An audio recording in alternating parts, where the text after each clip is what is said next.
Hello all, this is Pooja from JSPIDERS.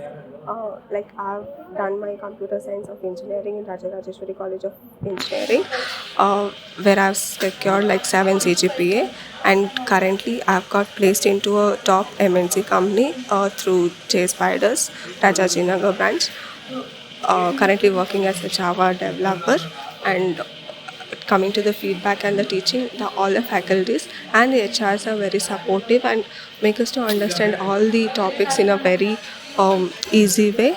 And totally, I was happy learning here, and all the staffs and the institute people are very supportive and encouraging all types of like cracking the interviews, like how to face the interviews, how to face the interview, and everything else.